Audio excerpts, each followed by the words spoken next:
Welcome to Grounds for Conversations. I am Amber Noble, and today I have just a fantastic friend and guest, Pastor Greg Johnson from Restoration Church.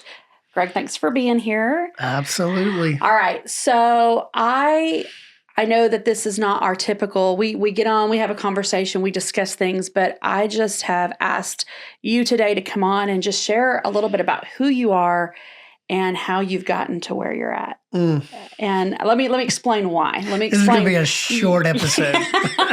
My reasoning on this is I think so often people who are new to the faith or they've been walking with the Lord, but they look at people in ministry and they have this idea, well, I could never do that. Or God's never going to use me like that.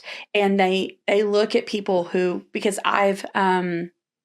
the coolest thing about Restoration Church to me is you guys are just so focused on teaching the word.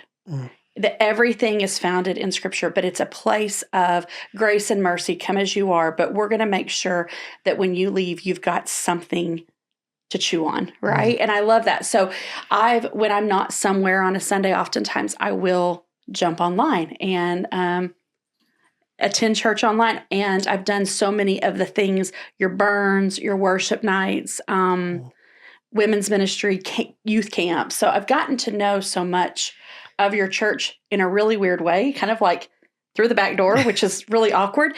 But I've seen the integrity of your staff, and I believe that a staff is only as strong as their leader. But that being said, how many people look at that and go, wow, yeah, Pastor Greg, but I could never, and insert whatever. I could never pray like him. I could never study the word like him. My marriage would never look like his marriage. My kids would not be like his kids, whatever.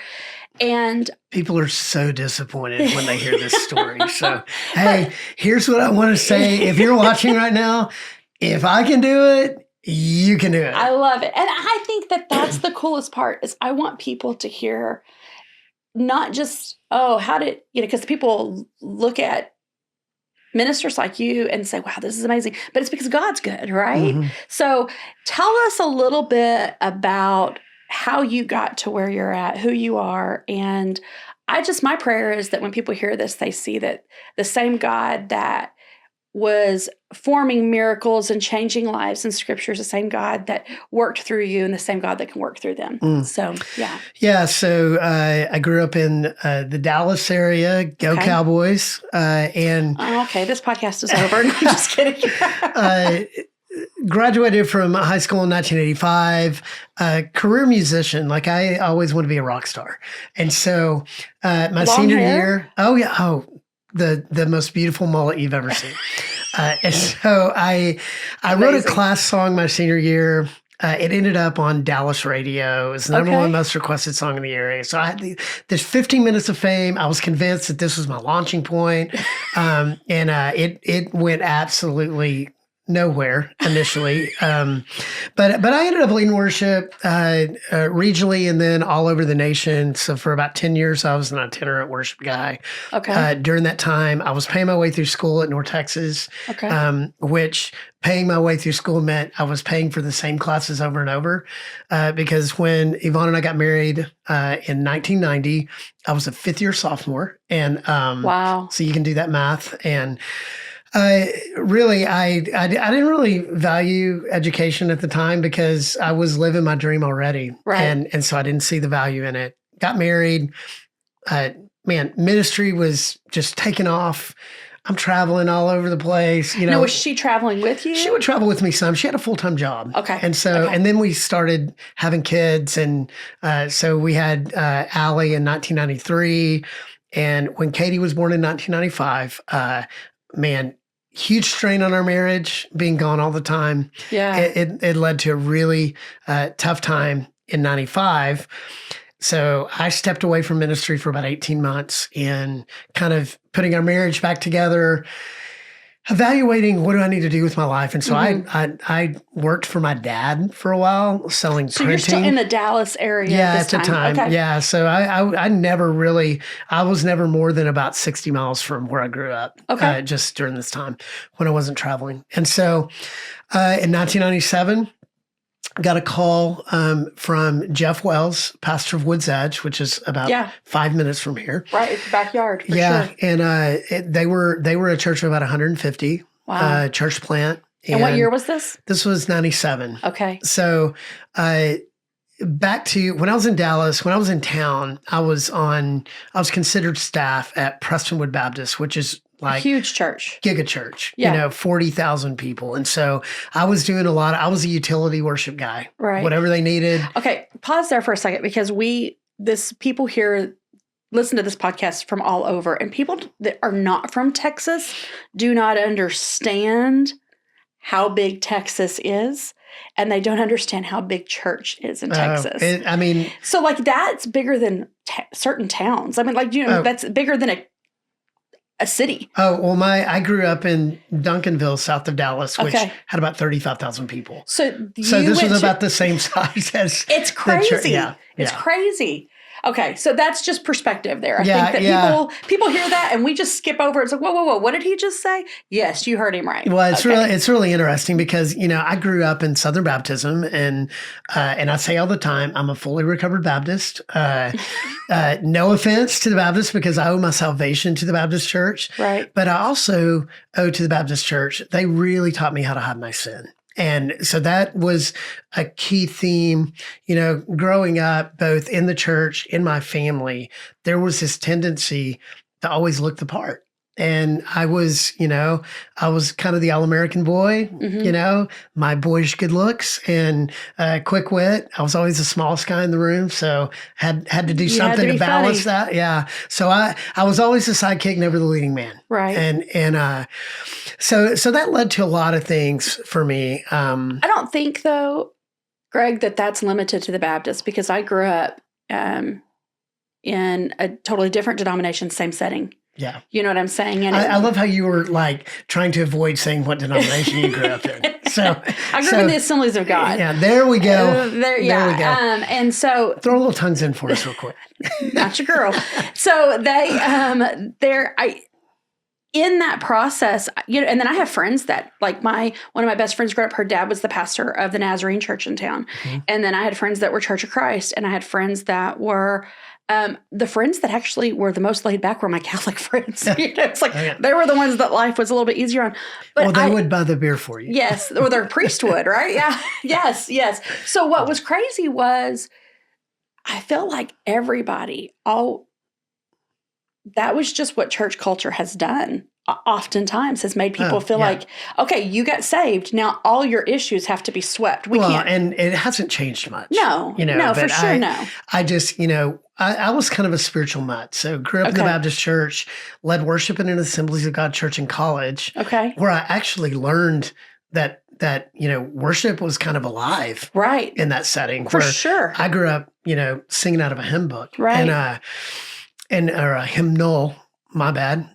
So anyway, I was really jacked up. I trusted Christ at 12. I was never a party guy, but I had a real issue with purity, and from the time 6 years old, my dad had pornography in our house. Wow. That was readily available. And such formative years, that 6, 7, 8, 9, those years are huge. And I'm looking at it every day. Wow. And I had no... And your mom wasn't bothered by the fact that it was in the house? Apparently not. I mean, wow. Both my parents have passed away now, and I wish that I could ask them more questions. Sure. Sure. Like, hey, I did have a conversation with my dad later in life, just, hey, you knew I was looking at that every day. Right. Don't you think you should have put those away? Right. So don't you think you should have stopped looking at him too, Dad? Yeah. I mean, how about we just throw them away? Lots of issues.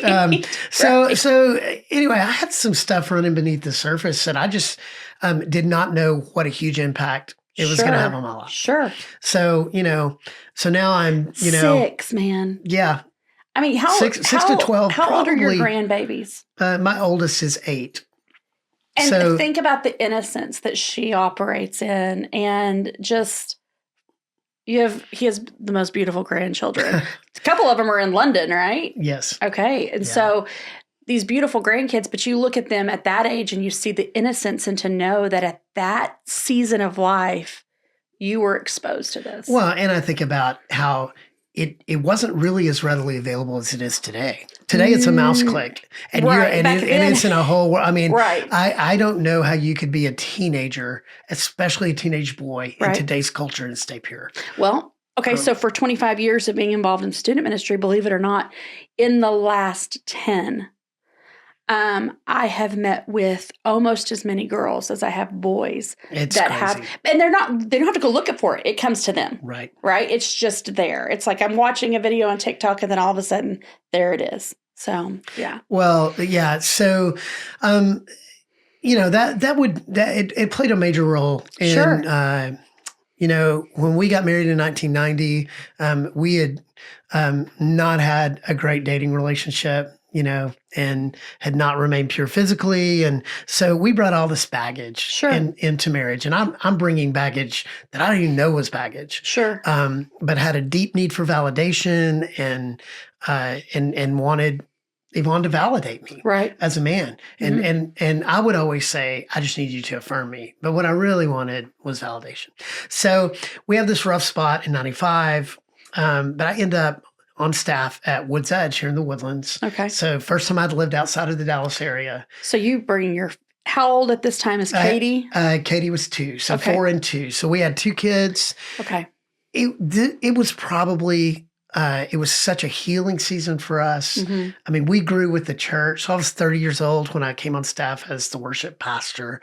Never really wanted to be on staff at a church because I loved being a lone ranger and traveling. And so now I'm in this church construct, and having grown up in a very, a box, I didn't know what to expect. Right. Fell in love with the day-to-day pastoring, being with the same people every week. Being home with your family. Being home with my family. Sure. And the thing that I learned pretty quickly is you got to stay fresh. For sure. Because when I traveled, I did the same 10 songs in every city in America, and now I'm having to keep up with, new music, new trends, teaching people the value of worship. Right. And all of a sudden, I'm not the hero anymore that just pops in, does his thing and leaves. And then dips, right. Because people I'm known. Mm-hmm. And that was so great.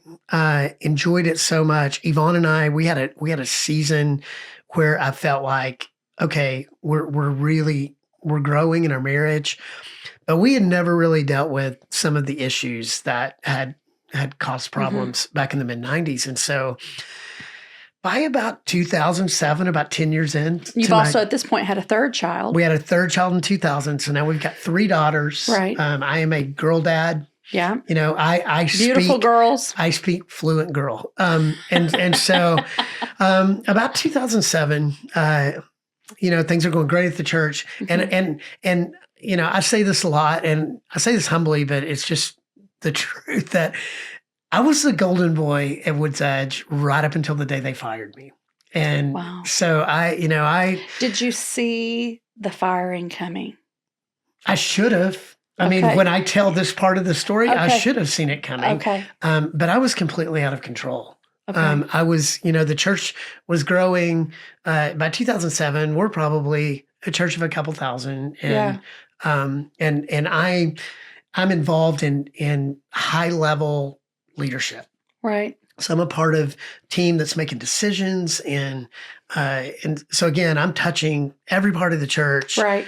Just love and life. Okay, can we pause there for a second? Yeah. Because I feel like people don't realize, and if they don't realize, they need to realize worship does touch every part of the church. Even if the worship leader / pastor is not in those meetings, worship is the tone that sets everything, right? And I would say, if you're a pastor listening to this and you're not investing in your worship pastor, if he's a means to an end, he needs to be your closest relationship. For sure. I also think that we have to learn that it is not a performance and it is not a gig. And when people see worship as another gig, we have a problem because the worship and I saw this the other day and I can't remember who said it, but worship is the only thing we do that's 100% for God. And you can say, no, preaching is. we're preaching, we're discipling, we're being obedient to God, but worship is 100% to him, for him, about him. It's not just teaching the word and going, okay, how do you apply this to your life? So if that's the thing in church that is 100% for God, and it's also the atmosphere setter, we better start taking that serious. Well, and I would say, I mean, we can do a whole separate podcast on Let's worship. do it. I would love to. Because, I see the millennial and Gen Z generation today are so experiential in how they pursue the Lord. Sure. Sometimes at the expense of truth. Right. That there's a balance there. Absolutely. But man, I've seen people's lives literally changed during a worship service without the word ever being read. Right. And so there is, man, the Spirit of God. Well, I mean, he can do whatever he wants, whenever he wants. Absolutely. But worship is such an important part. And so, man, while it was an important part, I had become so arrogant that I believed that it was the most important part. Okay. Yeah. And when you were mentioning, worship's not just a gig, I mean, that has become so in vogue in our culture that you've got incredible musicians that they're hired for their musicianship. Right. And, they may and they're very talented. Yeah, but they may be lost. And you just think about spiritually coming off the stage.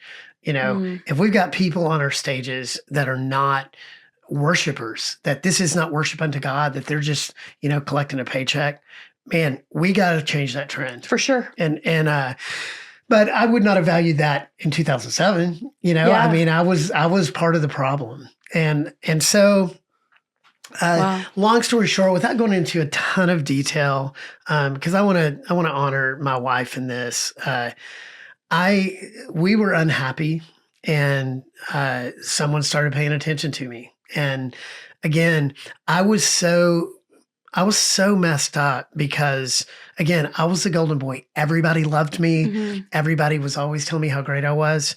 And then I would go home and Yvonne was so unimpressed with me. And because she's been home with these babies. Yeah. Well, and when I would challenge her on that, I would say, hey, everybody else loves me. Why don't you? Right. And she said, because I know you. Right. I washed your underwear. Yeah. I know who you actually are. And she knew that I spent Yvonne. Yeah. She knew I spent zero time with Jesus. She knew the only time I prayed was on stage. Wow. So she knew the real me. And so what I even kind of kept hidden from her was my heart was so dark that within my friend group, most of them on staff at church with me, I mean, we cussed all the time. There was sexual innuendo in our conversations, just locker room talk, right? Which Trump has made popular, But I just, for me, the ends justified the means, right? As long as people are coming up to me on Sunday morning saying, "Man, I've never been led in worship like that." Like I'm just in my mind, I have convinced myself that this must be it. This must be all there is. That I'm doing what God wants me to do on Sundays, and then I do whatever I want the rest of the week. Sure. I mean, obviously that's jacked up. Right. Obviously. But isn't that why it's called deception? Because you don't know you're deceived or you wouldn't be deceived, right? Like you're in this moment going, oh, this is the way. And on the outside looking back, you're like, what in the world? But in the moment, you're like, I've arrived. Yeah. And so I got involved in an emotional relationship with one of my wife's close friends. Lasted about a year. It was all very high school, very clandestine. It was all flirtation, text messages, and we were still as couples hanging out all the time. So most of it was taking place right in front of our spouses. And they didn't pick up on it? No, I mean, I think Yvonne, she's very discerning, and I think women have a radar where that's concerned. She knew something wasn't right, but never really said much. And so that was in 2008, beginning of 2009. I had someone prophesy over me that had a spirit of disrespect in my life. I knew what she was talking about. It freaked me out. Sure. I immediately Well, especially going back to you're like, I'm a Baptist boy, and then you've got somebody who gives you a prophetic word that you're like, because I think that we, the scripture that says they will worship me in spirit and truth, there is something so powerful about the word of God and understanding the word, but there's also something powerful about understanding that the Holy Spirit is still alive and active and moving. And so you bring the truth of the word and the power of the Holy Spirit together. Oh, yeah. So by this point, I would have. This word came to you? Yeah. Let's just pause there for a second.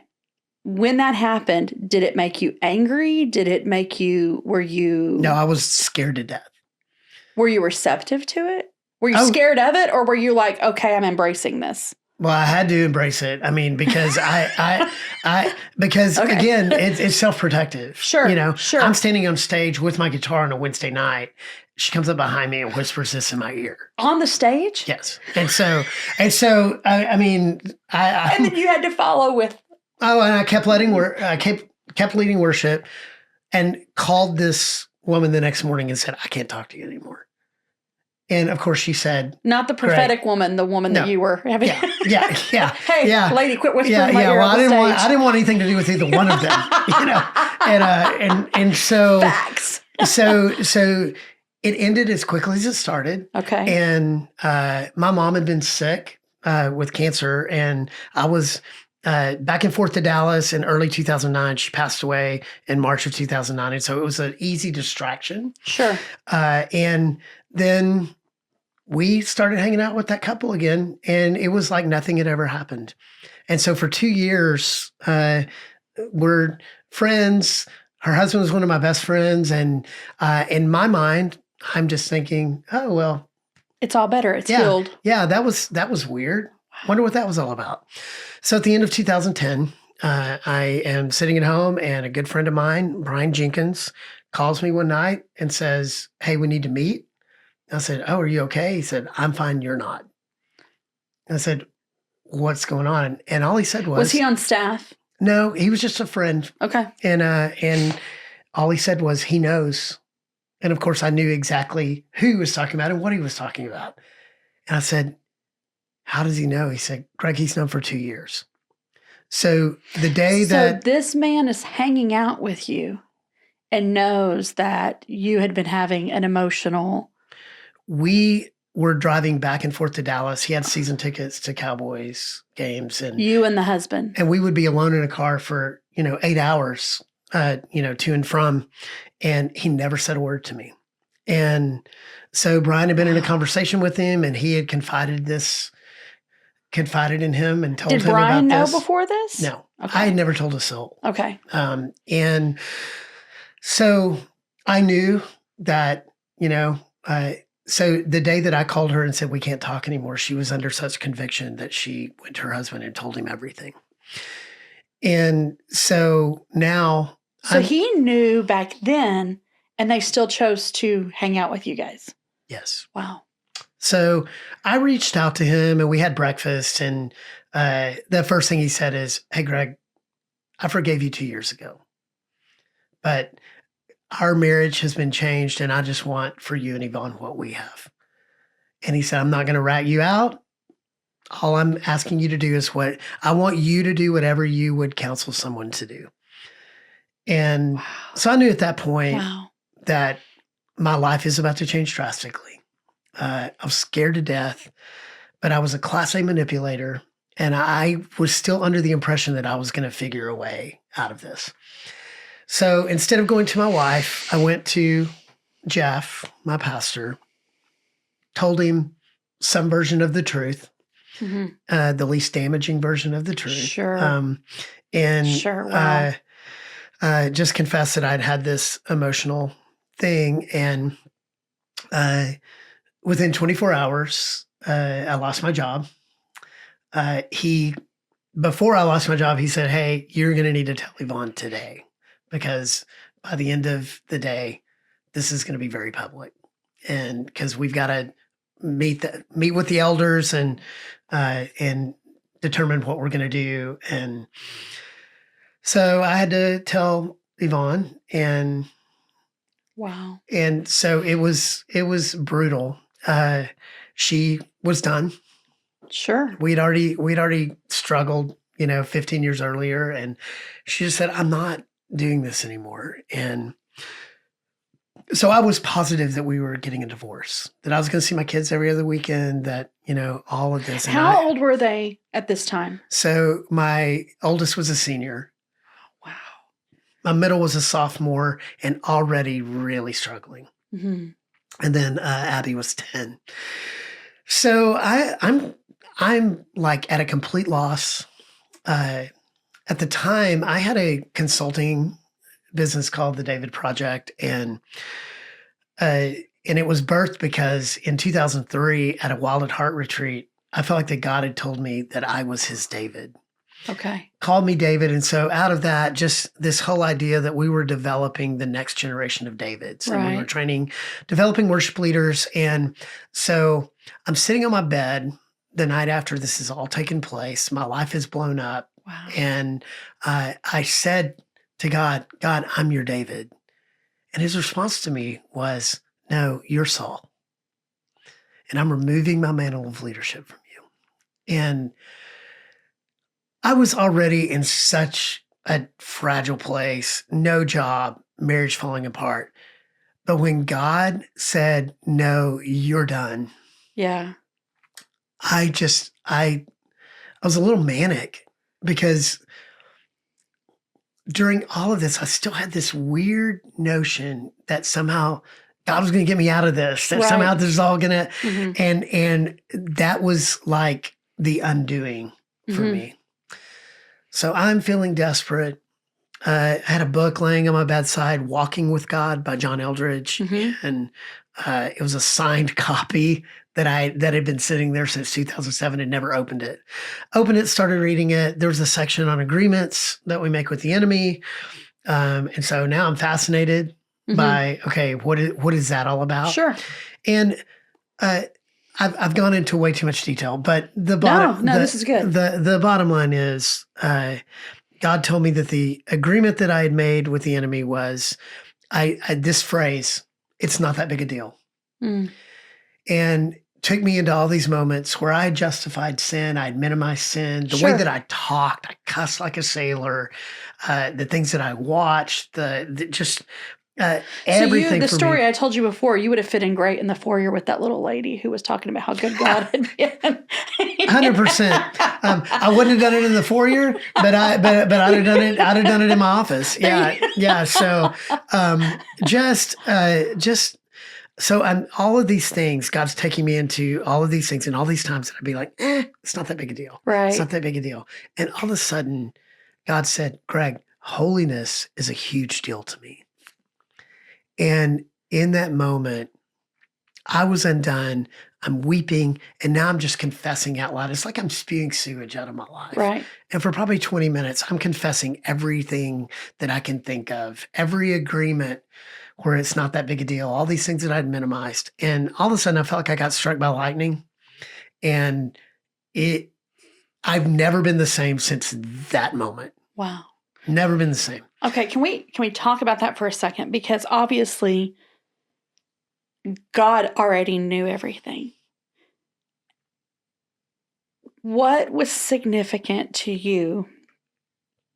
No. What is the significance of still confessing it out loud? Knowing that you just got busted. Right. Okay, like you're just fully exposed. But why is it so powerful to say, yeah, I'm exposed, you know everything, but let me go ahead and still tell you anyway? Well, if you've got kids, you get this. Yeah, sure. So it's almost repeat back to me what you've done, why you've done this, right? Yeah, when we confess to God, it's actually just coming into agreement with him about the way things are. Right. So it's just telling the truth. Right. And God, even though he already knows, he loves it when we tell the truth because it's almost, okay, right. Right. Exactly. Okay, we're on the same page now. Yeah. And in that moment, we were definitely on the same page. Because, the difference between confession and repentance, confession is telling the truth. Repentance is thinking in a new way about that truth. Well, yeah, it's an action step. Yeah. And so it's, it's that 180 turn. Well, in that moment. So, and I'm not saying this for shock value. I can't spell a cuss word today. I mean, it has been such a dramatic, and that's one symptom that my heart has changed. Right. But, immediately I'm thinking differently. I'm clear-minded for the first time. And I'm also jobless and probably going to be divorced. And I immediately went to my wife and said, "Can we talk? I've got nothing to say to you. Can we just talk?" I sat down with her. I showed her the book. I asked her to read this chapter in this book. And I said, "I don't expect you to believe me. Something has just happened to me. And I know that we're going to get divorced, but I hope one day you can see the godly man that you deserve." And what I didn't know was she had been praying in the closet, weeping, begging God to let her out of the marriage. And God had told her that day, "If you leave, the enemy gets your family." Wow. And Yvonne is easily the most stubborn person I know. And she's pretty cool, though, She's incredible. She's pretty cool. Because her stubbornness saved our marriage. Wow. And so over the next 24 hours, we had a lot of conversations. And she said, "Hey, I forgive you. And we're going to work through this." And so that started a journey. It was very difficult, but we spent 3 years in a healing process. And so this is where restoration comes in. Sorry, I know that we're 58 minutes into this. But, no, you're good. You're good. Where restoration comes into this is Jeff, pastor, he's my spiritual dad. He fired me and then met with me once a month without fail and continued to love me, continued to pour into me. And so he would tell me often, "Hey, I'm jealous for this version of you. I wish I had worked with this version of you." Right. And so we're going through this process of he's discipling me into health. So 2013, I had this vision of planting a church, go back to 5th year sophomore. Right. I don't have the education of just an intelligent person, much less, never been to seminary. And I'm feeling called to pastor a church, in fact, plant a church. And he put New York City out in front of me. And so don't tell my daughter that that's her favorite city in America. I'm like, you cannot afford to go, much less live. I was there last month for the first time in 11 years. She just got back last night. So favorite place on the planet. Her too. So I go to Jeff and say, "Hey, I've had this vision. It's a crazy vision, longer story, but I just was so convinced this is what God's calling me to." Fully expected Jeff to give me a little pat and say, "Hey, buddy, that's not going to happen. That's not going to be for you. Do you not know where you've been and what you've done?" And don't you think you feel that way because that's the way the enemy wants us to feel? Well, of course. The enemy. Know this, he is going to hold your past against you every day of your life until you recognize that he actually has no authority over you. Right. Absolutely. And so, the lie of the enemy is you can never change. So the minute you bring your sin into the light, he has no power against you. Right. And so all of my stuff was very public. Now I'm living, I had an experience with the Holy Spirit in 2012, a year before. And so, man, there's something just completely new and different about me. Right. So Jeff, much to my shock, says, "Greg, of course that's what you're supposed to do. I affirm it in you. In fact, when you're ready to do it, we'll support it." And so through a process, again, longer story, thought it was going to be New York, tried to get there for a year, sold our house, expecting to move. A year later, Jeff calls me and says, "Had a dream that we were planting a church locally and that you were the pastor." And we talked about it for a few months. And in June of 2014, the church that fired me hired me to plant Restoration. Wow. So the name on the sign is actually my story. And so as we move into, the culture of restoration is it's a place of healing. We preach verse by verse through books of the Bible. I love it. We're not, a thematic, you're not going to see a billboard up in front of our church, 7 steps to a happy marriage. We're going to teach through the book of Matthew, which we're in right now. We've been in since December. 2017. No. Yeah. I mean, we spent a year in Revelation in 2020 because COVID was happening and everybody was freaking out. So we spent a year just walking through. Okay, so what does the Bible say about the age to come? And spoiler alert. You can go through and listen to our study of Revelation, but it's not going to be what you're hoping for because it's not the roadmap to the end times. Right. And the whole point of the book is Jesus is coming back to restore everything that was lost. Right. All the bells and whistles of the apocalypse and all of it is figurative, and you can't put it on current events and expect it to line up. Well, and that's the thing that's so crazy is I think the enemy would love to get us to major in the minors. Focus on how's it going to end, but rather we know it's going to end, but there's a new beginning coming and we've got this much time. Tell everybody Yeah. Let's just do that Is instead. there any doubt that we live in a dark time? No. I mean, the world is so incredibly dark. I mean, we just spent 15 minutes talking about pornography, how accessible it is. I mean, we live in a post-Christian nation. Yeah. And we need to, light shines brightest in the darkness. Right. So we don't need to be huddled up in our churches trying to keep all the bad people out. Right. We need to have the doors flung wide open and be speaking truth to people so that they can see the real Jesus. That's right. And they can see real people. That's right. So I tell my story very openly. It is a part of the fabric of who we are as a church because, hey, we don't celebrate brokenness, but we acknowledge that we're all broken and we're all in process of being healed by Jesus. Sure. And so we have a teaching team, and everybody, part of the prerequisite is until you can tell me where you failed to live up to the passage you're about to preach, you're not ready to preach it. Wow. So we're going to preach. We're going to bring the stage to the floor as much as possible. Mm-hmm. I know that I've been anointed and called to pastor restoration. Mm-hmm. There's probably not another church in the nation that would want me to pastor their church. I think you do a fantastic job at it. But I am the perfect pastor for restoration. Yeah. And so I always want people to know, hey, we're the same. Mm-hmm. I struggle just like you do. We're in Matthew 12 this last Sunday talking about Sabbath. And I talked about, man, I struggle with impatience. I'm the most impatient person I know. And so to take on rest is so hard for me because I do not like to stop. I guess I've got authority issues because I don't like to sit still. And Jesus is always inviting me into rest. And Sabbath is about rest. It's about soul rest. Right. And so to be able to say that from stage that, hey, I lay in bed at night and some nights I can't sleep because I'm so anxious. Right. Because I've got so many things on my mind and things that are unreconciled or things I need to do that I haven't done or things I want to do that I haven't done or things I did that I shouldn't have, know, and everybody can relate to that. Right.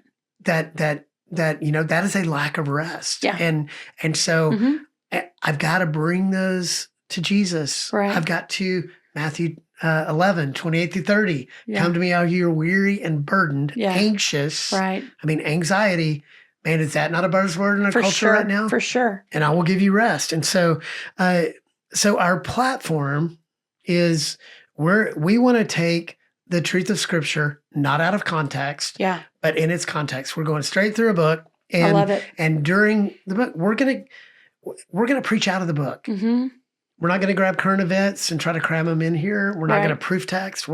This is what today's passage says. Right. And here's the truth of it. Here's how I relate to it. Here's how I failed to live up to it. Right. How about you? And what I love about it, because we have several friends that pastor and they teach the way you teach. And what I love about it is you don't have to cram current events. The Word of God is alive and active, and it fits with already where current events are. You're like, whoa, that's happening right now. Yeah, it is. Yeah, it is. And it's been happening. It's forever. Going back to Revelation, when you really understand Babylon, it's a system. Yeah. The original Babylon, the Babylon that's talked about in Revelation, right now, I would make a strong case that, Mm-hmm. when John was writing the book, Rome was Babylon. Right. Today, America is For Babylon. sure. It's a system that sure. it's living, in a anti-Christian way. Right. So anti-Christ means the opposite of Christ. Right. And we're holding up leaders. Right. And calling them Christian when they're actually When they're not. anti-Christ, and so this is not about politics. Like No, I tell yeah. people all the time, I'm a pastor, not a politician. I've got personal views on politics, so hit me up. I'll tell you anything you want to know off of this podcast. Thank you. Yeah. Thank you very much. Yeah. But the truth of the matter is, I heard a guy speak last week that was talking about, in today's church culture, we have moved from theology to ideology. Yes. And that people are rallying around an ideology. Mm-hmm. And I live in maybe the reddest county in the state.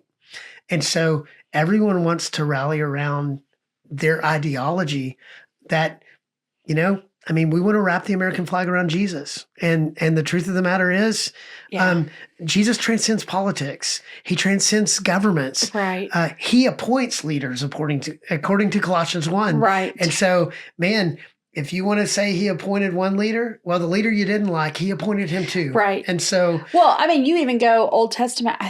There's this little lady that they were, I was watching this sermon and they had like a little bit of a panel, and this lady, very, very old, but very precious. I don't know if she was like the pastor's mom or what, but she said, well, honey, if God could use Nebuchadnezzar, he can use any one of these jokers that y'all put into office. And I was like, I love her. I want to be her friend. Yeah. But that's the thing. We forget that we've got a very limited view of how God operates. Absolutely. That he uses. Absolutely. Yeah. He will use the very worst moment of your life. He will redeem it. Mm-hmm. And then he will use that very worst moment.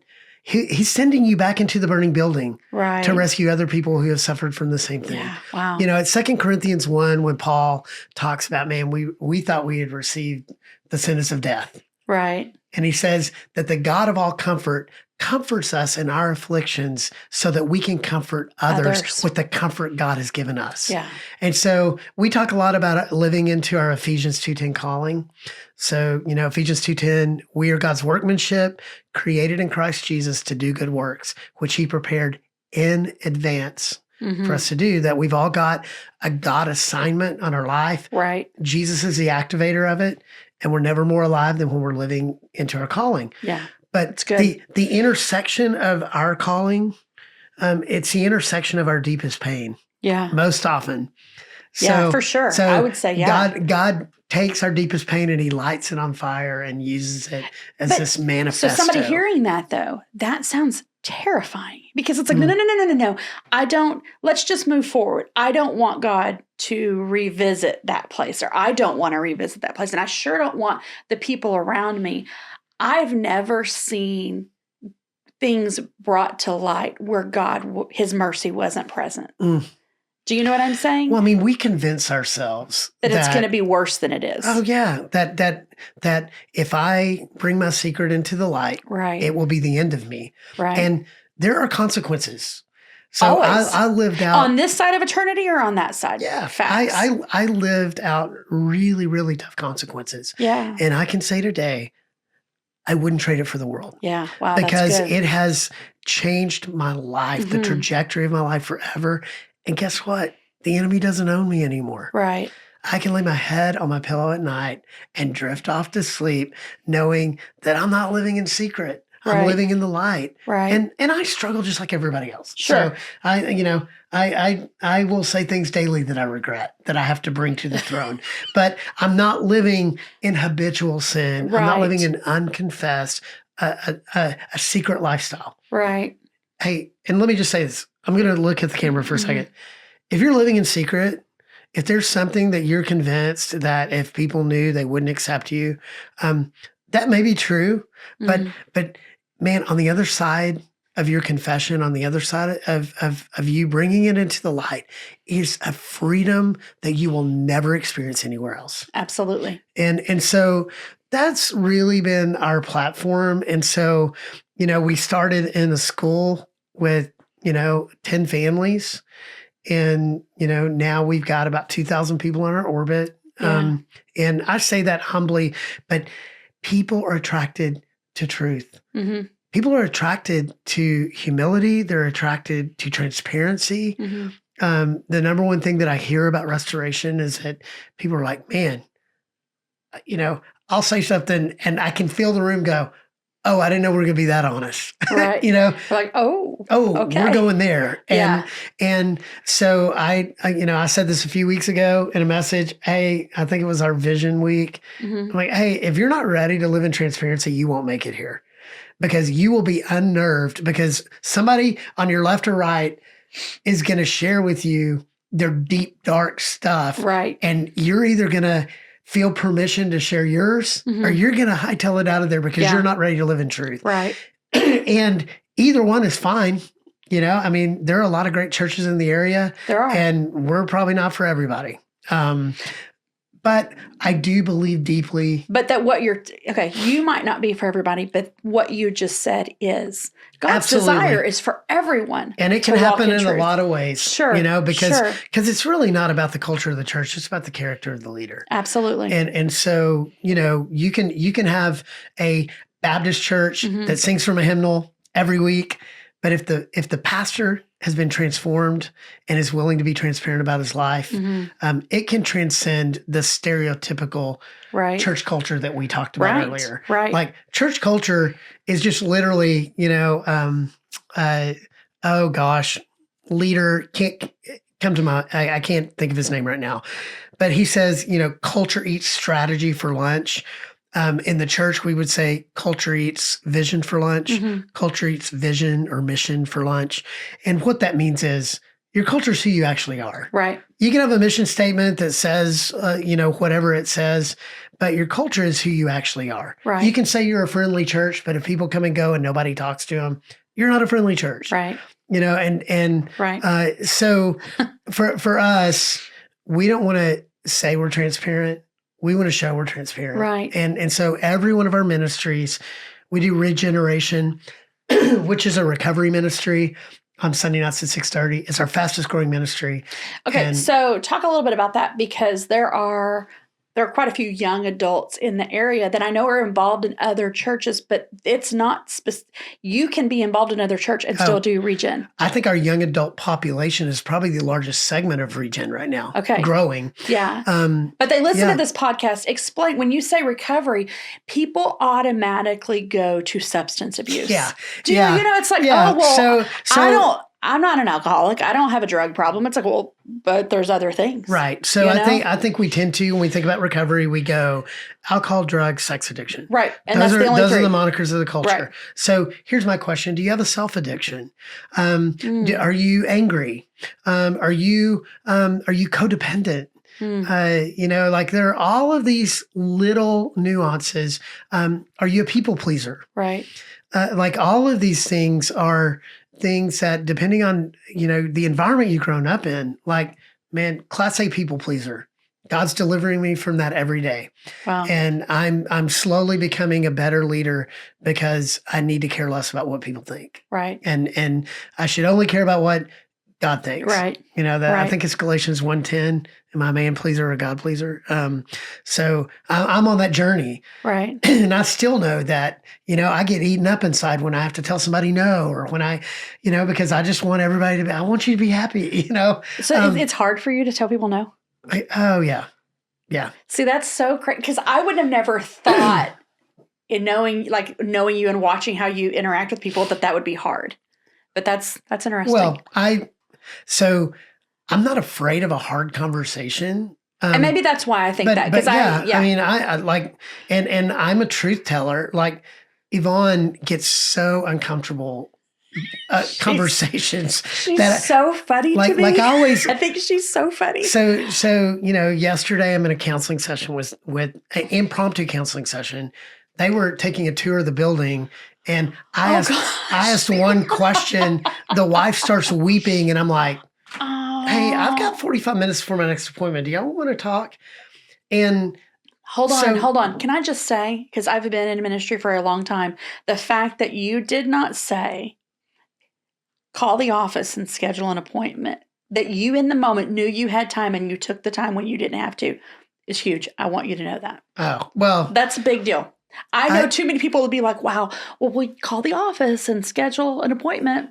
Well, I think I would be guilty of that before. I mean, in the moment, and I'm not going to say that happens every time, but I want you to hear that. I want you to know. I think that's pretty rad. Well, because you. They're walking through your church and this is the new sanctuary, and they're like, you're like, okay, let's talk. Yeah, I mean, there's a weeping wife and a man that seems emotionally disconnected, and I mean, and they're touring the church.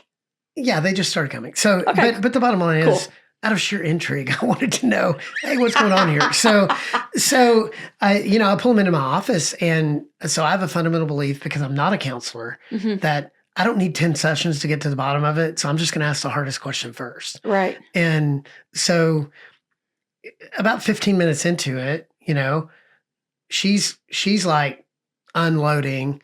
He is starting to engage. And I said, and they mentioned Christian counseling, and I said, so you're seeing a counselor? And they said, yeah, but I mean, truthfully, we've gotten more out of the last 15 minutes than we have in the last, 6 sessions. And okay, that's great. So I know that part of my anointing is that for whatever reason, I'm able to say hard things to people, and they typically receive. Well, you're pastoring them. Yeah, I mean, they know I love them. That, hey, and I'm able to say, hey, my story. I'm not judging you, right? But there's got to be something better than this. Like so in premarital counseling. You suggest people like that couple to do Regen? Do you have Regen? Do you have couples in Regen? Well, we have Reengage, which is our marriage ministry. Okay. It's put out by the same church, Watermark in Dallas. So both of them, the curriculum is rooted in transparency. Okay. And so it fits hand in glove with who we are as a church. Right. And so what it's doing is it's actually pushing the value of transparency throughout the church. And so with our staff, always pushing, hey, if you're speaking churchy language, I'm calling you out. Right. Like I don't speak churchy language. If there's another way to say it, I'm going to say it. Or if I use a churchy word, I'm going to take a second and say, hey, let me explain it. Yeah, let me explain what that means in 30 seconds. This will be a very, it's an incomplete definition, but just so you'll have it in your mind. Right. Because too many people are sitting in churches nodding along and they have no idea what's going on. Sure. And we've got to, I think in the name of, I want people to think I'm intelligent. I'm going to quote a bunch of dead guys. I'm going to use a lot of highbrow theological terms so that people will be impressed with me. And honestly, while I'm a people pleaser on Sunday mornings in 40 minutes on stage, I could care less what you think. I've got to bring it down to talk to the least informed person in the room. Right. Because the most informed person is going to get it, but they're probably not living it anyway. So, a bigger percentage of our room than we want to admit. Right. Probably are lost and don't even know it. Sure. They're more the Matthew 7 where Jesus is going to go, I don't know who you are. And so, yeah, wow, that's scary. This call to, hey, I know this seems simple, but here's my question. Did you live it this week? Right. And so we're going to speak from a platform that, I'm never going to be accused of being over anybody's head, either physically or otherwise. And so it's again, it may not be for everybody, but I know what God has called us to do. And we've baptized a whole bunch of people over the last few years. Yeah. And just transform lives. My favorite, I spoke at your youth winter camp, and there was a little girl there that was she was in a rescue home for children that have been rescued out of sex trafficking. And at camp with us, she gave her heart to Jesus. And I got a text from one of your staff saying, hey, you need to know she's getting baptized this weekend. And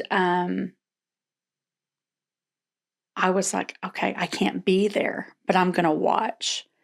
And I watched, like, it makes me want to cry. I'm watching this little girl. And I know that people do this. They do it for a lot of people, but for some reason, this one was so special to me. So many of the students and student leaders and people rallied around her. You almost couldn't see the tank in which she was being dunked because everybody was up there. And they weren't up there to say, look, we know her. They were up there to say, hey, we know you. We see you, and we're excited about what's happening in your life. And we see what God has redeemed you from. And we are your hype people right now. And she was just glowing, and she was just sobbing and so thankful. And your youth pastor, Sean, she almost pulled him into the tank. I was like, what is happening? This is amazing. But it was so... Well, he's lost. We needed him to get baptized too. So I had asked her, hey, when you're done, can you take care of him? Pull him in. But it was such a precious but heartfelt moment. And you didn't have to know her story to know there was a story. And yet God's redemption is so powerful that her story just changed. Well, last week... I love it. Last week on our first Wednesday, we have a prayer service the first Wednesday of every month. Yeah. And it's very spirit-driven. I very seldom plan much because I just want it to kind of be... It's prayer and worship, right? Yeah. So we worship probably for 3/4 of it. And there's a prayer. There ends up being a prayer focus, but on this night, I had Isaiah 6. This was last Wednesday night. I had Isaiah 6 kind of in my time with the Lord that morning. I'd been there, in the year Uzziah died, I saw the Lord. You know, this grand vision of God. High and lifted up, right? So I'm walking people through having a grander vision of God, awesome God. We're praying through that. And I felt the Lord say, hey, open up the mic.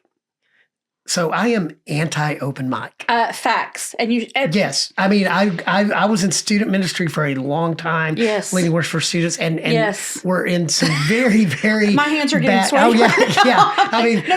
Yeah, no open mics. Yeah. And so I had a mic sitting next to me, and I told people, hey, I feel like God wants to do something right now. And I just, full disclosure, I am anti-open mic.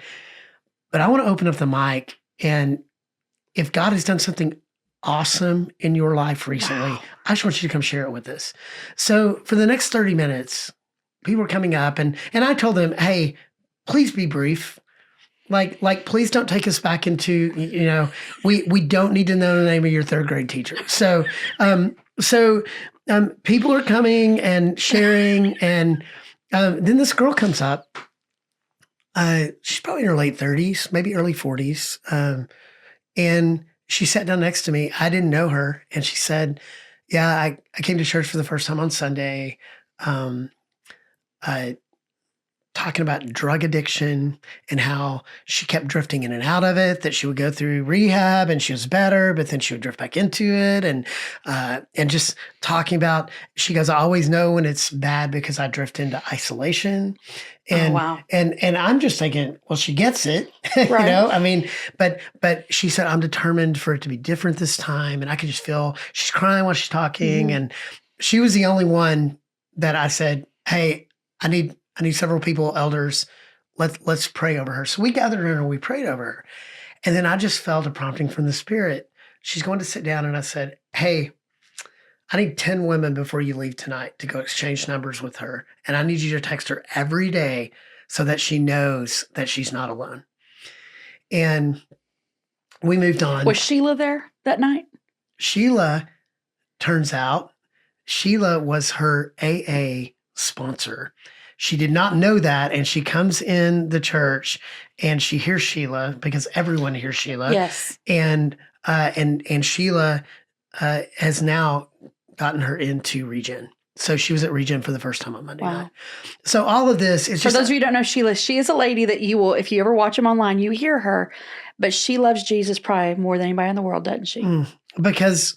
her testimony is amazing. Talking about baptism, I mean, I have everybody share, kind of their story. Why are you being baptized today? Right. And you can go online and find Sheila, find her story, because she tells it in the story that we filmed of her. But she basically said, this is my second baptism. My first baptism was in a hotel room, and my drug dealer was drowning me in the bathtub. And I had my drug of choice in one hand, and I'm dying and just underwater. I said, God save me. I don't want to live this life anymore. I dropped my drug of choice. He pulled me up and walked out, and I never saw him again. And so she's sharing this, and all the kids have come in there, and you literally see everybody like. So, I mean, Sheila, she's something. But you know what? He has been loved much, loves much. And that woman, she loves Jesus and she loves people, and she just can't get over it. So to kind of land the plane, okay. We feel like, I've never considered myself innovative. I'm not looking to reinvent church. I don't think that we have the formula that makes it all work. I know that God has called me, because I was such a liar and manipulator for so many years, to have just a rabid connection with the truth. I love that. And so for me, part of my Ephesians 2:10 calling is to just speak truth at all times. And so I speak truth in a lot of settings. I'll speak truth in a counseling session. I'll speak truth. But it's not just truth. It's truth and love. Well, yeah. I think we've got to remember that part, because some people are really good at speaking truth, but they destroy with that truth. And that's where, I would say that in my past life, I would speak the truth dripping in sarcasm. So, sarcasm, I know it's not a spiritual gift, but I'm trying to retrofit it if I can. I feel like I'm pretty fluent in it as well. So I have to work on it though. I actually someone gave me a little sign that's sitting in my office that says fluent in sarcasm. Yeah. And Yvonne tells me that it's actually not funny. She doesn't. I think she's so funny. Oh, but she does not find, like, she's sarcastic now at times, and I'm like, girl, come on. Yes, I know. Well, my first time, we were all at dinner together, and somebody at the table said something, and she was sitting right next to me, and she responded, and I thought it was so funny, and I'm like, I like her. Oh, she literally, so funny. No kidding, she is the funniest person she knows. So when she says something, she'll laugh. Like, I'm usually laughing at her laughing at herself. But again, I love you, honey. I do. I love you too. I think you're great. You're awesome. So speaking the truth in love, in my past, I could shred somebody. Yeah. And today, I mean, people say things sometimes that I'm like, that is too easy. Like, that's low hanging fruit. Right. I could destroy you right now. Yes. But finish them. But yeah, exactly. Sweep the leg, Johnny. But I do know that God has given me such a heart for people. Yeah. That the most loving thing that I can do is go, hey man, that's killing you. Yeah. You know that, right? And again, when I say this a lot, hey, I'm not judging you. Like, just know that, right. You're going to do what you're going to do. If I were in your shoes, I'd rethink this and this. Right. That's literally killing you. Yeah. And you need to go home and tell your wife today. Well, that I'm not judging you is disarming, because when people are guilty, they automatically assume everyone that knows they're guilty is in judgment. Right. And a lot of people are. Yeah. A lot of people are in judgment. Yeah. So when I'm sitting in a counseling session, obviously, I'm a pastor. Have a lot of conversations out in the community. We were talking about this before we started today. I never tell people I'm a pastor, because things just get weird. As soon as they know as soon as they know I'm a pastor, they're cleaning up their language. They're saying, "Oh, I used to go to church," or they just get this weird. I don't know what to do with my hands, and so I would rather just have real conversations with people, right, that are loving conversations, that are engaged conversations.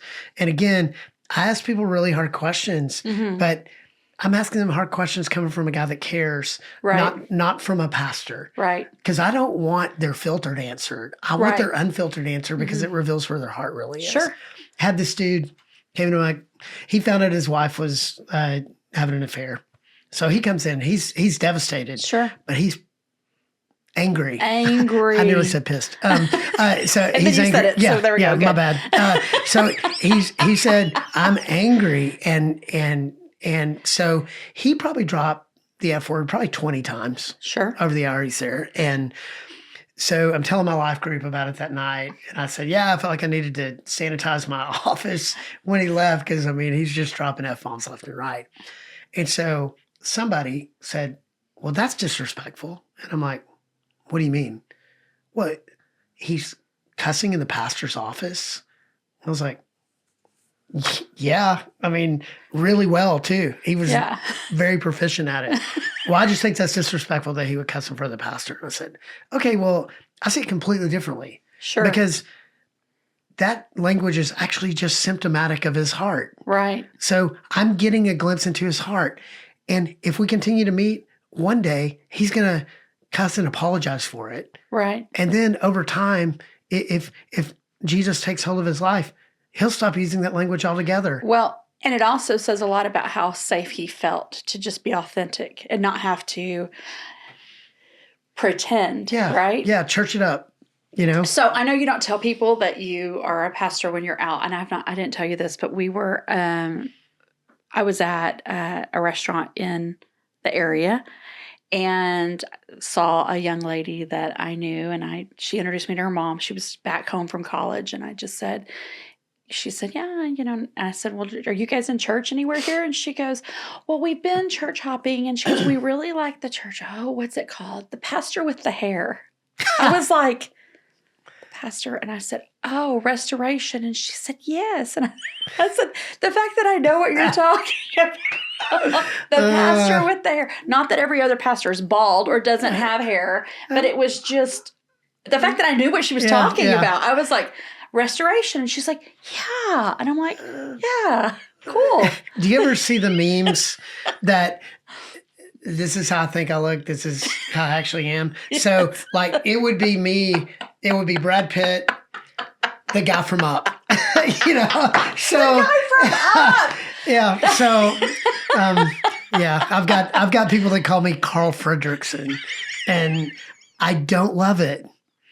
Somebody on my staff team 3 days ago, something spilled and I was going to lean down and clean it up. And she goes, oh, you're like the staff grandpa.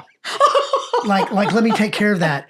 And I'm like, I literally have a daughter your age. Like, I'm not a grandpa. She goes, but well, you are a grandpa. You are a grandpa. Yeah. I'm like, but not to you. Like, I could be your dad, not your grandpa. I'm so offended. Yeah. Yeah. That's just life. I had a kid one time tell me, like 8 years old, he said, you're the same age as my grandma, I think. And I'm like, no, I'm sure I'm not. Your grandma? No. And this was a few years back. So I was like, I told Phil, I said, I've got to change like my moisturizer or something. I don't know. I mean, I've had like gray hair since I was 25. So it started coming in. Then I was too vain to let that show. So I colored it, so I was blonde during my 30s. You colored it. Do you use that Just for Men in the commercials? Box men hair dye? I used it for, because I had a goatee for a while. So I used it for my goatee, my sideburns. But my sideburns within 4 days were white. And so I had blonde hair and the Just for Men came in light brown. So it's like blonde hair, brown. And then this would stay a little longer. This would turn white. And so I was just kind of this multicolored Guy Fieri weirdness. Yeah. So I finally just said, okay, I'm Let done. it go. So now here I am. So I always say, okay, this doesn't tell the story. I'm super immature for my age. So anyway. Well, first of all, I would love to do another podcast about worship. Let's do it. I would love to. I think that would be great. I think that there's a lot. I think I would love to do a whole series on it because I think that it needs to be discussed. My question to you before we, as you said, land this plane, I've gotten to do a lot of things at your church. I've never been able to lead worship, and I want to know why. I'm just kidding. Hey, here's what I'll say. Here's that's the reason. Let's talk about self-awareness. Have you ever seen American Idol? The auditions. That's my favorite part is the auditions. It's like your mama told you were good, but she you know what lied. we're going to do right now? We're going to do right now.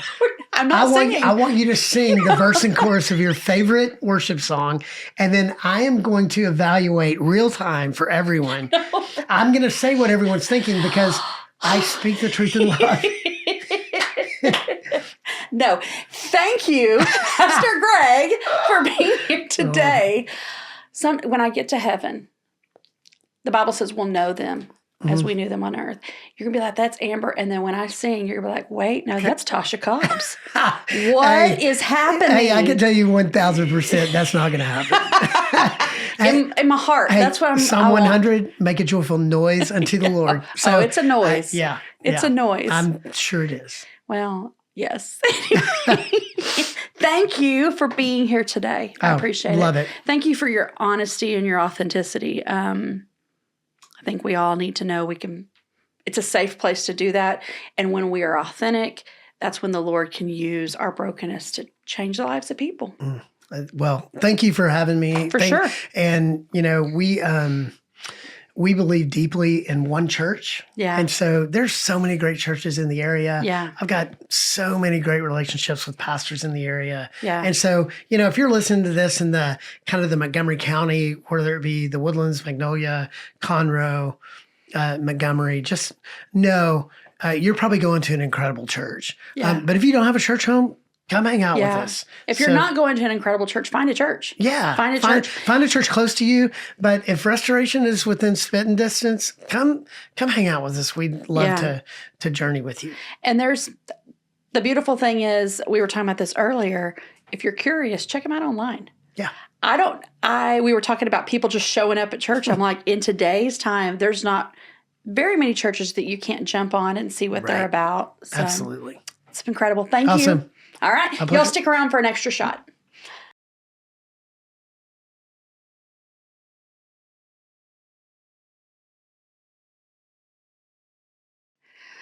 All right. Welcome back to this extra shot. Pastor Gray, tell us, did you like how I said that? Yeah, I did. I thought you said Pastor Gray, and I was offended. And then I realized that you said Pastor Gray. Well, don't be offended. Because it's actually Pastor White. It ain't Gray.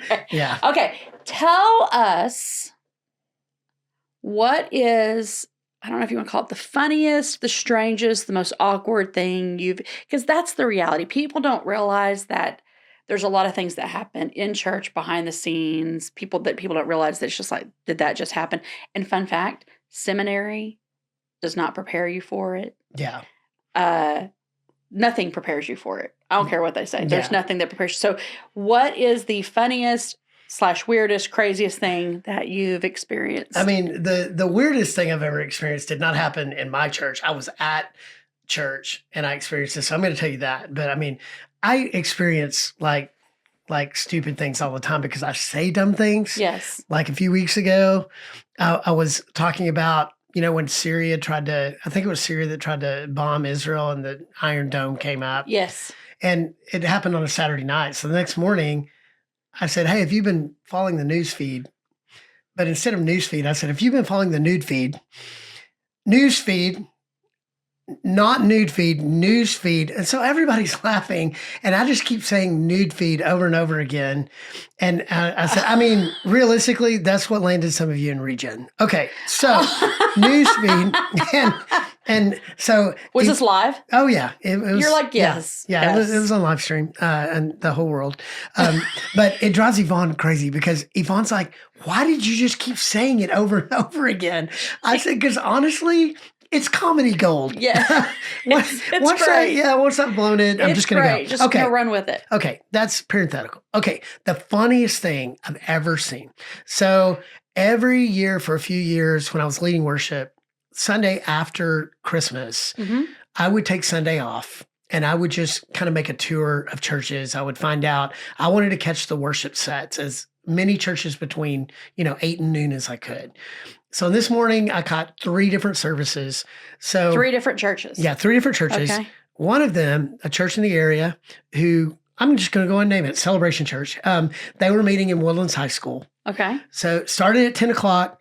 Me and my friend that went with me, we showed up at 10 o'clock. We pulled into the parking lot at Woodlands High School. They're meeting in the theater. And we get out as we're walking in. There's a dude walking in with an instrument case. And I look at my watch because I'm like, I thought it started at 10. And so they're pretty informal here that this cat's just going to show up and sit in with the band. So we go in and we go up in this theater and we're walking up. And I notice this guy's walking up with us. So I move in. He's one row in front of me. So he is sitting right in front of me on the aisle. I'm a row behind him. What kind of instrument?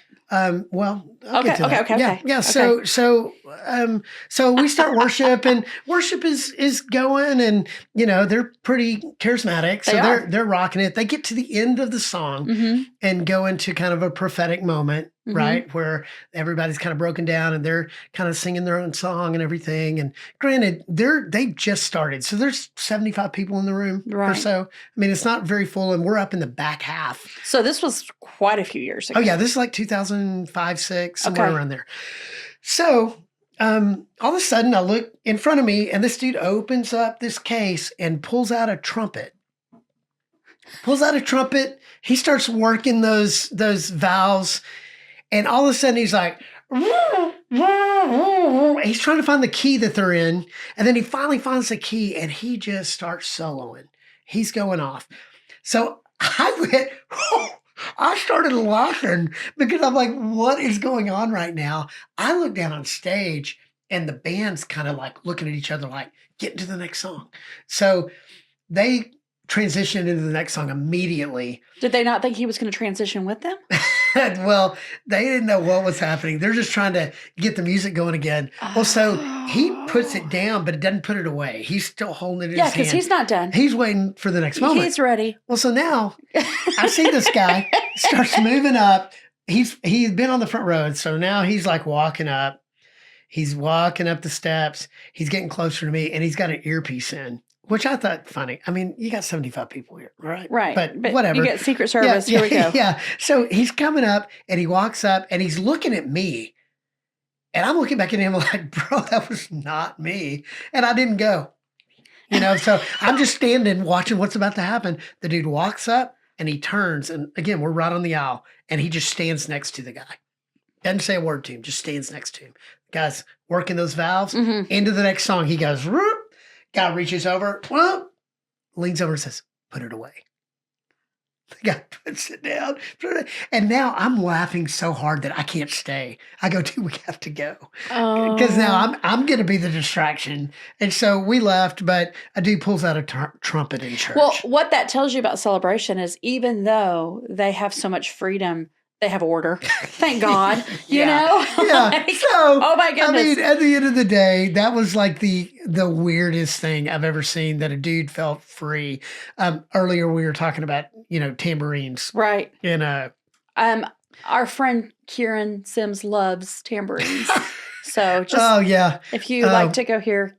So we used to have a lady at Woodside. She showed up and she was playing a tambourine, and it was the loudest thing in the room, and she had no rhythm. And so, I had to tell her, hey, you can't play a tambourine in church. Right. The room is too small. It's too loud.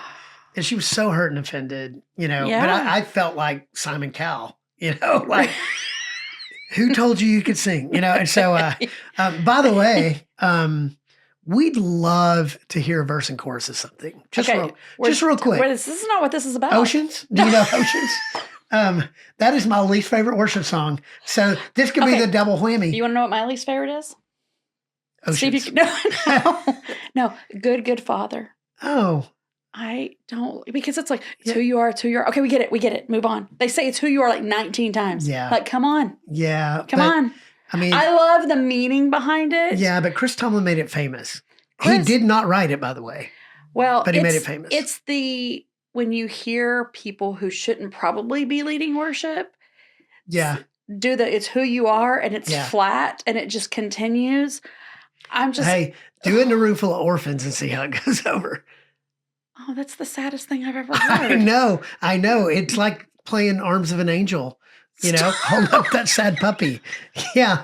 I mean, it's a tough room. That's the saddest thing I've ever heard. Was that inappropriate to say? Yeah. Well, I'm only laughing because you're laughing. Because I'm like, what in the world? No, Okay. I was at a camp for foster kids, And the worship leader started playing Good Good Father. Okay. And I'm like, hey, dude, read the room. Have you seen there was this is awful. Forgive us. There is this. Hey, I feel like we need to cut this real quick. This is great. Hey, come to Restoration. There's this thing where there was this, I guess these college kids doing this sports camp. And it was special needs kids. And this little girl came up and she didn't have arms. And so she did the thing and the guy went up to high five her and then he didn't know what to do. So he pats her on the head.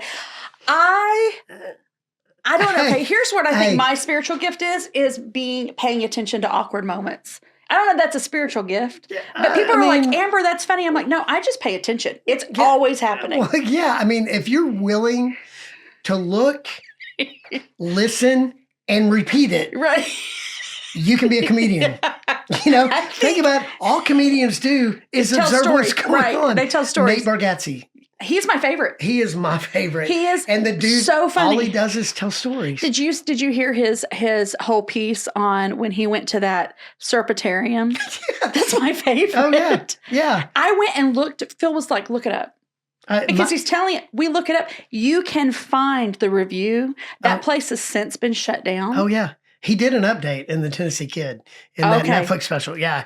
Here's an update on the serpentarium. Serpentarium. Yeah. So Yvonne won't let me talk about her on stage.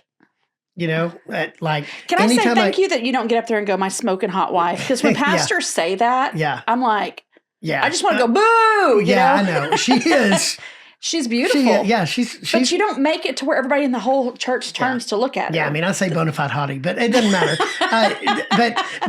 But she doesn't like because if something happens, I'm like, babe, please let me tell this story. Comedy gold, right? I mean, I gotta tell the story, right? But she says no.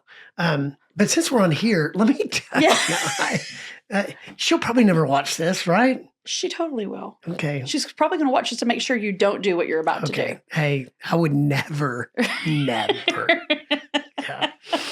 Okay, so you had a trumpet. Have you ever been to a church, and maybe because they had it planned, have you ever been in a church where you were not prepared for that somebody had a shofar? Oh, yeah. I mean, I've had the shofar. I thought you were going to say where you just weren't prepared. No. Well, I mean, that happens from time to time. I don't know why we need to talk about it right now. I mean, I've had dreams, like a recurring dream of showing up. Why is that funny? Is this therapy? Are we going I'm like, I'm a pervert sometimes. I mean, I wing it sometimes. I mean, it's not always. Most of the time, it's from the Lord. Most of the time. I would say, my gosh. I'm going to say 58% of the time. No, I kid. But okay, so the shofar is. When you don't know, obviously the pastors and everybody knew it was happening, and I was at it was a worship conference. I love worship so much, but I don't believe worship is just song. I believe it's just the cry of your heart, right? And it's like before the Lord, like a shofar. Well, where the sanctuary was kind of shaped like a crest. The stage was like a crescent. Yeah. So it was real weird because it was real deep. So I was way over here on the side. A friend of mine and I. Did you have your eyes closed when the shofar went Yes. off? And here's the thing. And you thought it was like the civil defense siren? No, because I grew up Pentecostal. Oh. So it was the rapture. I'm not playing. Seriously. Still have my clothes on. I was a lot younger and went with my friend and we're sitting there, have my eyes closed, and all of a sudden, I'm like, here we go. Yeah. And then I see this guy with this ram horn and I'm like, bro, like, where do you get that? Hey, do they sell those at Guitar Center? Like, where did you get that? Yvonne did say that she woke up and I had gotten out of bed at some point and she reached over and I wasn't there. And she said, one of my thoughts was, did the rapture happen? Oh, and then she said, but your clothes weren't laying there. So I knew. And I'm like, You think we're all gonna be naked in heaven? Like, well, because that's the way, like church kids. We used to play those games on our cousins. We would take not play. What? For Okay, real. tell me about the games you played where your clothes were off. We were at my grandma's house, and we'd been playing, and my cousin and I were joking about something, and she got real mad. So we all went and we changed, and we took the clothes we had on, and we laid them in the living room. And we hid. And when she came in, it looked like the rapture. She was so upset. Hey, that is like church kid 101. You know, there's some of you out here like, well, yeah, I started smoking weed when I was 9. And she's like, we laid out our clothes to scare people. Yes, but I also grew up in the era of Heaven's Gates, Hell's Flames. So everything was about getting terrified in church. So I did a youth camp once that they played that game, you know, where you had to memorize these verses, and so then you had to find someone to quote them to, and it was kind of growing. But every like 3 minutes they were saying, hey, you know, there's a plane crash. If you were born in the month of January, you're dead. So people are dying before they can share the verses. So they went to hell. So they had this cabin that they put space heaters in and blacked all the windows. And so if you went to hell, they put you in, they hotboxed you, basically. Well, not hotboxed you like, that's a different term in today's world. But they stuck you in a cabin. They stuck you in a cabin with space heaters in the summer. It's 90 degrees outside and 110 in here. And these kids are in there for like an hour and a half sweating. If you went to heaven, they had like all of this food, like kids are in there eating Twinkies and fruit and just living it up. And these poor kids are in there sweating. The dude got fired. He got back to camp, got fired, called me and said, hey man, do you know anybody hiring? And I'm like, why? He goes, can you believe they fired me over that? I'm like, oh yeah, I believe it. Yes. You stuck a bunch of kids in a room. In hell. Yeah. You literally put them in hell. Yeah. So seen lots of weird stuff. Okay. The trumpet. Yeah. What, I'm going to just take this, and if you can't answer it, don't answer it. What's the weirdest thing someone has said to you at church? Whether it's at your church or just like some of the weirdest things you've heard. Oh gosh. That's put me on the spot. Weirdest things I've heard. I mean, I've got these garden variety, like, you know, when I was leading worship, people would say, hey, what do you do for a living? I say, I'm the worship pastor at Woods Edge. And they go, oh, that's a full-time job? Isn't that crazy? Yeah. Okay. I'm like, well, and then, you know, my closest friends would be like, hey man, after you pick those 5 songs, what else did you do this week? Yeah. You know? And you're like, meet me in the parking lot. Yeah. Let me show you. Well, truthfully, nothing. But I figured out something to do. No, I mean, hey, this is true. And, you know, Jeff, if you're watching this, I'm sorry. But there were times that I would go to church, turn the lights on in my office and leave. So if someone came looking for me, they were like, well, I know he's here somewhere. And I went to the reality is movies a couple times. I did. That's so funny. Yeah, I'm sorry. That being said, a lot of times people think before. If you didn't watch the rest of the podcast, go back. There was a time I was pretty dark, and I'm not anymore. But a lot of people think that's what pastors do, and the reality is, pastors' work is 24/7. Oh gosh, I mean today I feel like, you know, I would never tell my staff that because I think some of them would take me up on it. You know, some of your staff watch this podcast. Yeah, well, hey, if your lights are on and you ain't in your office, I will find you. I will find you. Because you know that whole term, you can't BS a BSer? Yeah. I had to tell my middle daughter that often. I'm like, hey, so if you asked me what time I was going to be home, and like I was at a Cowboy game one time, she calls me and she's like, hey, are you having a good time? I'm like, mm-hmm. So I'm in Dallas. She's in Houston. Right. Oh, cool. I'm so glad you're having a good time. What time do you think you'll be home? I said, we'll roll in about 2:00. So I immediately am like, hey guys, let's go. Like, because I know she's up to something. So I get home at 2 a.m. on the dot. I go in the house. TV's on in the living room, but it's dark. Nobody's in there. I go up to her room. She had friends over. And I go up to the room, empty. She's not there. I call her. What are you doing? They were out wandering in the neighborhood. I mean, she's a teenager. I don't actually know what she was doing. I've never gotten to the bottom of that. But she gets home. Of course, she gets grounded. Her friends get in trouble and, blah, blah, blah. So the next day I'm driving in the car and I'm like, hey, can I just ask a functional question? If I tell you I'm going to be home at 2 and I show up at 2, you had from like 10 o'clock to 2 to do whatever you wanted. Why wouldn't you be at home at 2 a.m.? And her wheels are turning almost like, and then I said, as every good father should do, good father should do. It's who you are. It's who you are. It's who you are. I'm like, how dumb are you? Oh, God. Like, seriously.